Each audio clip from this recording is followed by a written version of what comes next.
Hey there guys, it's Arava here, bringing you the Malaysian Grand Prix of my F1 2012 career, Season 2 with Red Bull. If you're new to my channel, please go click my logo in the bottom left, and I'll take you to my channel, and you can see my previous content that might persuade you to subscribe. So let's get on with the qualifying report.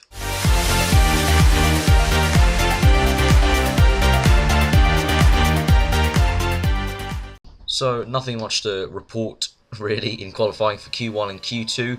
No big casualties, but that did set us up for a very competitive Q3 with all the top teams in it to win it. And I think Mercedes, I was quite surprised in Q2 that they were quite up there in terms of, number 3, P3 I think it was in Q2. So they're looking good, and for some reason they only started looking good once I left them last season. So quite strange how that's happened, but never mind. So we're coming on to this first flying lap in Q3 for me, and this will be the lap that I will stick with. So opening DRS and maxing out that 7th gear into the rev limiter, because obviously we can't compromise ourselves for the race when we don't have DRS, so we have to shorten that 7th gear a bit. So coming through this next left-hander, not braking really, just letting the car roll through, and opening DRS. Now this first sector, I'm usually quite strong at Malaysia in this first sector, and then the second sector is sort of okay for me, and then the third sector is kind of quite poor. So we'll have to see what sort of lap time this will be like, and hopefully it'll get us near the top. So opening DRS momentarily before we go into this left-hander, and then right-hander, taking our foot off the accelerator just momentarily, and opening DRS again for this short little straight. Now swooping right-hander, just taking off the accelerator, now planting the power down, using a tiny bit of curves. We want to save most of it for those 2 long straights at the end of the lap. Coming through to this tight hairpin, sort of, you can kind of really lock it up easily into there. So now to this awkward right-hander, you can easily get in the gravel trap on the left if you take too much speed into it, but I don't. Going left now, the swooping right, and this one I lose a lot of time here. I just cannot get this corner right. I really don't know what it is. Either I accelerate too early or too late, and I just lose a bunch of time through there. But we'll carry on. Let's see. And right now, Button set the fastest lap for the qualifying. Perez is 3rd there. So we're coming through to the hairpin now. The last corner, got a good amount of curves left. Now using curves, DRS, coming towards the line. Rosberg's gone fastest, Hamilton's gone fastest, and now I've gone fastest. And that was a pretty good lap, pretty decent lap, and I'm pretty happy with that. And yeah, so and that got us pole there, as you can see. So we're on pole, and Mark Webber, yes, Mark Webber, our teammate, is 2nd. So it's a Red Bull lockout, our first lockout of the season. So that's boded well for us. And Lewis Hamilton's 3rd. So Hamilton's still staying strong in this season. And Nico Rosberg into 4th. Really congratulations to him. So let's get on to the race.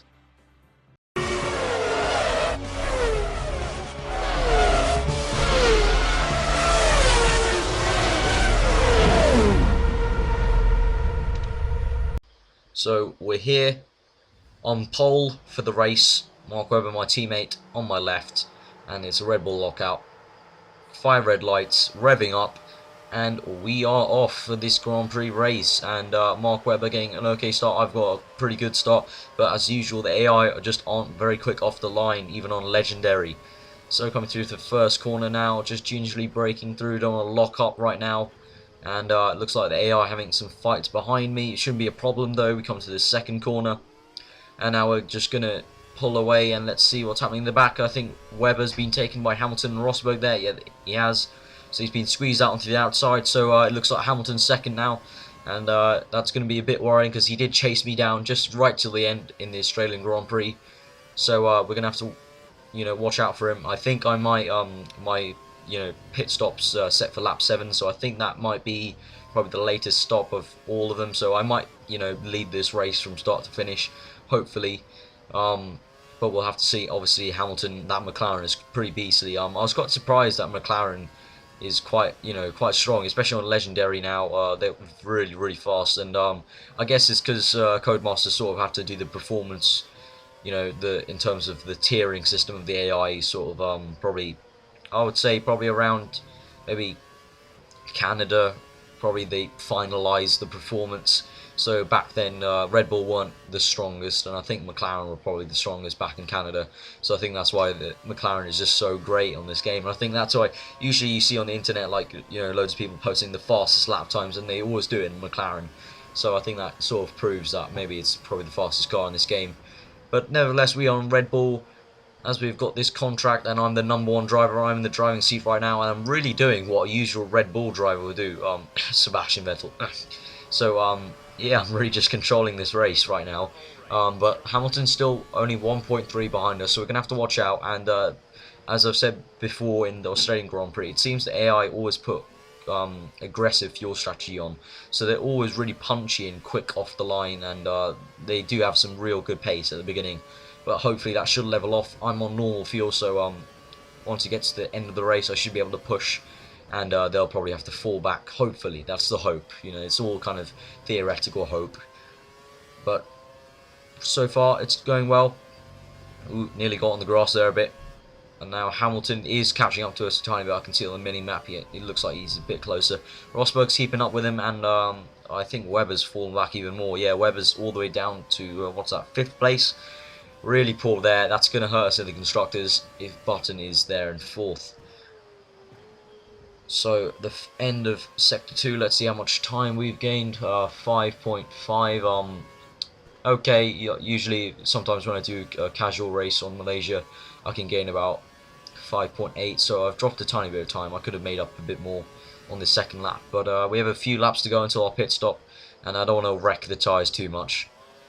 Obviously, it's 25% race, so obviously the tyres won't matter too much, but there is a bit of graining, you know, degradation, and you know, sometimes, especially places like Hungary, last season, I felt it was you could feel the tyre wear, but generally not too much. I don't know about 100% races. I've only done one 100% race so far on this game. I think that was ooh, blimey, I can't remember. What was it? I think it was Brazil. I did a 100% race. I think it was. Yeah, I just did a random 100% race. Just felt like it. I had some free time during my half term. And you know, the tyre degradation was quite tricky actually. I don't know if any of you race 100% race when you do your casual racing or whatever.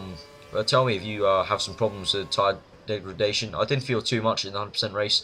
Felt like it was very manageable, and you know, that race didn't go amazingly in terms of I just stayed in second really that whole race.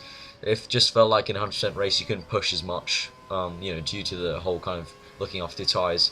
And I guess that's sort of what it's like in real life now. A lot of the drivers, you know, say you know you can't push too much. They had some arguments last season in 2011 about that. Schumacher expressing his you know, dissatisfaction with the fact that you can't push the car, and Lewis Hamilton, I think it was in India, was saying that he loved you know, the drive he did in India, you know, even more than any of his wins, because simply the fact was that he had great tyres and he could just push max out and he had the most like 100% grip and stuff, and you know, you could tell when Lewis was talking about it, he felt really into it and really passionate about it.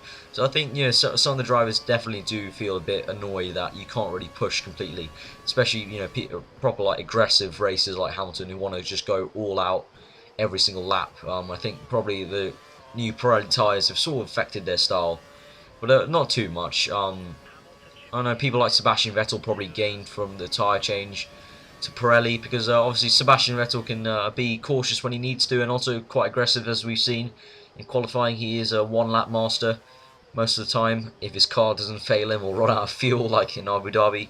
But yeah, it seems that you know, it sort of suits drivers like him. And then you have the other scale spectrum, people like Perez and Button, who are quite good at managing their tyres. Probably not the most aggressive drivers in the world, but definitely with the Pirelli tyres they do have some advantages, especially like Perez in Monza. You know, that drive, you know, it was a really good drive, but simply it was all down to him just being able to keep those tyres really. You know, you can say that it takes a lot of driver skill to keep your tyres, but is it really enough skill to, you know, herald yourself as a, you know, great driver, or a, you know, making it a good drive? You know, I think a good drive would probably be, you know, showing you can go all out and kind of gain places. On that note, I'm quite interested to know what your guys' opinions on that Vettel over, like, you know, so-called legendary comeback race. I didn't think it was too legendary. You know, I still think it was a really great drive. But yeah, it's a great. Okay, simply, it was a great drive. There was no two ways about it. It was a great drive, but there were some factors that might have helped him get the podium. I mean, it still would have been a great drive maybe if he got like maybe 5th place. He probably would have got to 5th place without the 2 safety cars. Definitely the second one brought him nearer to the front pack, which allowed him to overtake, I think it was Mark Webber and Jenson Button, and also Massa when he spun out randomly. And on that note, that was so funny when Massa spun out. It was palm to face. It was sort of like, oh god, what have you just done? And I can't believe Massa tried to say in the interview afterwards that Webber made him spin because he got a bit too close. Really, it was just, Webber was nowhere near Massa's front wing, and Massa just turned into the corner, put his foot down, just had a lead foot on his accelerator pedal, and just kind of spun it round. It was completely his fault. You know, in the past few races I've had to, give it to Massa. He's really shown what he can do when he's comfortable with the car, but that was shocking when he spun there. But getting back to my point, and apart from that as well, a lot of things did play into Vettel's hands, and just mainly also the biggest thing was that I found that you can't really call it an amazing, truly awe-inspiring, you can't say that this race proves that Vettel is a really good driver and can overtake, because they set up that Red Bull car specifically to do that. Like if there was a rule change that said you couldn't change the car, you just had to start with what car you had in qualifying, I don't think Vettel would have even got a point maybe, because that Red Bull is so slow in a straight line. Mark Webber was a good case in point. I mean, he didn't even finish the race, all granted, sort of Grosjean, Perez and Di Resta's incident that got him out of the race, but before that he wasn't exactly doing amazingly, and really it just kind of showed the massive difference. Although, saying that, obviously the driver still has to be there to do the overtakes, but really I really think it was unfair. I think maybe in the future they need to look at that rule and maybe say, no, if you're chucked out of qualifying, you have to serve the punishment. You have to start on whatever sort of setup you were on qualifying, because basically what Red Bull did was they changed the gear ratios. Usually they usually put short gear ratios, and that basically means they can really accelerate really fast into these, like, especially out Abu Dhabi, that last sector, that kind of 90-degree angle corners. That's really good for them. But on the straights, that's where they lose out, because that short 7th gear means that even with DRS, they run into the rev limiter so early. Good case in point is what they did in Monza in 2011 was when Vettel was on pole. Surprisingly, they ran a short 7th gear, which meant, because Red Bull's car is geared up for getting across, off the line very quick and getting out of that DRS zone, Vettel had no problems in 2011 in Monza, because his 7th gear was so short that the acceleration was mad getting up to that 7th gear max. But obviously then you max it out probably about 10 mph lower than what other cars would do, but that didn't matter because he wasn't in any sort of danger from DRS. And that's what it would have been in a situation like in Abu Dhabi if he hadn't changed his gear ratios. So that's my problem with it, that yes, it's a good drive, and I've said this before, I think he is a good driver, but he hasn't totally been tested, and I certainly don't think Abu Dhabi was the biggest test that he will ever face, and that's not the test that will prove that he's a good driver, because the car was so geared up for that. To really understand if he's going to be a top class driver, I think you need to put him in a situation where he's out of his comfort zone and see what he can do. Like Alonso this season, obviously, a lot of people are overrating him quite a lot, but I do think he's the best driver on the grid at the moment, for the simple fact that he has dragged that Ferrari across to numerous podiums and even wins, surprising wins, albeit, they might have played into his hands, with some rain in qualifying and the race, but he has done a great job in that Ferrari, and Vettel, we simply haven't seen that from Vettel ever, because he's been in the best car. Red Bull, best car right now. Obviously, in the beginning of the season, Vettel didn't have the best car. The Red Bull wasn't the best car. And who came out on top? Webber. Webber won 2 races, and Vettel had 1 to his name before Singapore. Simple fact, Webber was doing much better than Vettel in terms of when Red Bull weren't the strongest car. Once Red Bull became the strongest car, it seems once Vettel has a great car, he makes it even more great just by the way he drives. But it seems when there's not a great car under him, he can't do much with it. So I think we're yet to see him properly tested. But I still do herald him as a really good driver, and I'm sure in the future he will prove us right and that he's a good driver. But I'm yet to see it really. And the simple fact is, Alonso, people like Hamilton, Button, Massa in the past, arguably, they've shown that they are, pretty awesome drivers. Especially Alonso, I would say, has really proven himself this season even more so. I thought that he was a great driver before before he went to Ferrari, but now he's proven it even more this season. And I think Hamilton's already proved it, back in 2008. Arguably, the performance he's shown has kind of dropped off, and I don't think he's as good as a driver as he was in his championship year and in his rookie year. But back then, he did show that he's a great driver. Button, on occasion, arguably, I do support Jenson Button, but I do have to admit, it's not a consistent sort of performance. But on those occasions, like the Canadian Grand Prix of last year, and just generally when he's at the front, he just controls it like a boss, and it's almost like Sebastian Vettel. That Australian Grand Prix win was exactly Vettel-esque, and I think that's sort of due to the way the new Formula 1 is like. I think really the Pirelli tyres, and with the DRS zone coming into play, if you get out that DRS zone and you're good with your tyres, you can basically dominate any race you want, unless obviously your car's quite crap. Because I don't think if you put a Ferrari up front and even if you had Alonso at the wheel, I don't think he would be able to keep off maybe a Red Bull at this point in the season. But that's an interesting topic. I've been rambling on, really, not commentating over the race, but that's mainly just because nothing was happening. I've stayed in first after the pit stops, and I've got about a 3.4 second lead to Hamilton. So it's been a very controlling race, another Vettel-esque race. Continuing on, coming down to the end of lap 8, Hamilton and Rosberg still very much behind me. So quite disappointing that Webber, my teammate, hasn't caught up to him, and that might cost us in constructors. I don't know where Button is, so there might be a chance that I'll win this race, but Red Bull will be second in constructors. And there I've cut to lap 14, guys, because simply it was getting too much here. There's nothing really to commentate over, and I was just kind of rambling on about my own opinions about the real sport. So we'll cut to lap 14 here, and coming through, Hamilton set the fastest lap of the race so far. And I'm just coming through, and I changed to mix 3. I thought I was going to try and set a fastest lap, but then it kind of just fell apart through the middle sector where I just kind of went off wide a bit. So going back to what I was previously saying, I'll be quite interested to see what you guys think. Comment below, and just tell me what you guys think of that Vettel drive. What do you think of Vettel in general? And maybe give me your top 3 drivers on the grid. Who do you think are the best 3 drivers on the grid so far this season? Not all time, just this season, because this is a very special individual season. I feel quite different from any other. And also maybe some of you guys would like to give me your predictions for Austin.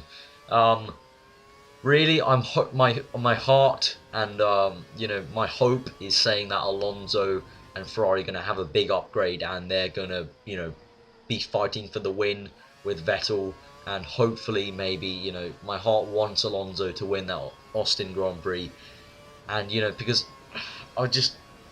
yes, Vettel's a good driver, but I've been sick and tired with this guy being at the front for 2 years now, and the 3rd year would just top it all off. So my heart wants to say Alonso, my mind is saying Vettel. Really, my mind is calculated everything, and it just seems like Vettel and Red Bull are unstoppable, really. So there we go, guys. We have won the Malaysian Grand Prix. We come in first. My teammate is down in 7th. Really bad job there.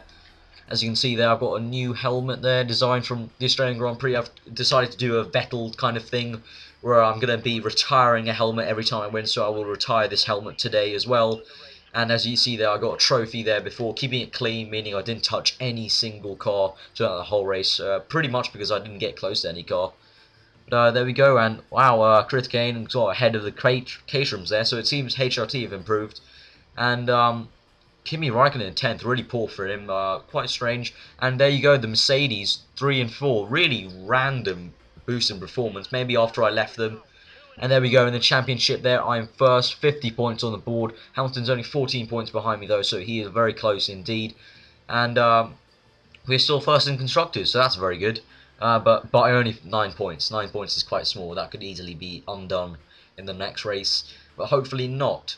And top 3 drivers in the Drivers' Championship are British, by the way. Just want to point that out. So I hope you enjoyed that episode, guys. I've been Aaron. This has been the Malaysian Grand Prix, and I'll see you next time in the Wednesday video of my new series. So hope you guys will look forward to that, and I'll leave you with this podium celebration, sort of, and I'll see you guys later, and hope you enjoy the rest of your day.